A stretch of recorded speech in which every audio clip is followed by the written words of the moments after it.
Ce compte-rendu des actions en justice présenté en cette fin de séquence budgétaire est une arlésienne, en plus d'être une obligation. Comme dans toutes structures humaines, il peut y avoir des divergences, des précisions à apporter et même parfois des erreurs à régulariser. Dès lors, il est normal pour notre collectivité d'avoir à se défendre ou à porter certains sujets devant la justice, y compris si l'on n'a rien à se reprocher.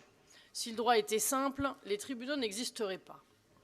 Pour ma part, je ne vais pas commenter ligne par ligne, car la plupart relèvent de la gestion administrative interne. En revanche, on note une hausse très importante des dégradations et des vols dans nos lycées. Elles viennent malheureusement accréditer nos analyses sur la montée de l'insécurité que vous avez maintes fois balayées d'un revers de main.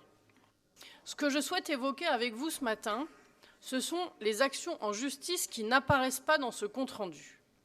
Depuis plusieurs séances, nous avons une majorité qui, avec l'arrogance qui la caractérise si bien, ne cesse de nous faire la morale, à nous les élus du groupe Rassemblement national et apparentés. Ces dernières 24 heures, vous avez multiplié les attaques ad hominem, les coupures de micro, les mises en cause personnelles, toutes plus caricaturales et grotesques les unes que les autres. Je ne suis pas naïve, je comprends bien que celles-ci viennent trahir votre peur face à la montée du Rassemblement national de Jordan Bardella et de Marine Le Pen, et encore plus à l'approche du 9 juin. Elles cherchent aussi sans doute à vous acheter une notoriété sur notre dos. Elles visent également à ressouder une majorité qui, de son aile gauche macroniste à ses survivants de la droite, n'a plus grand-chose en commun. Mais je vous le dis, arrêtez. Arrêtez avec ce ton méprisant à l'égard de nos électeurs, qui sont tout aussi respectables que les vôtres. Arrêtez avec cette suffisance, car votre bilan est largement insuffisant. Et enfin, arrêtez avec vos leçons de morale, car vous n'êtes pas en position de les donner.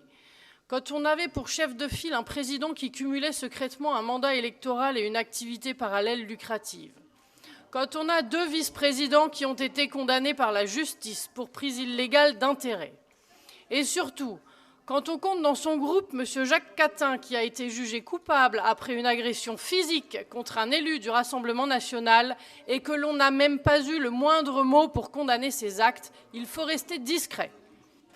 Notre président le disait lors de notre dernière séance, votre organigramme commence à ressembler à celui de Fleury-Mérogis, et c'est bien vrai. Mais avec vous, comme toujours, 2 poids, 2 mesures semblent s'appliquer.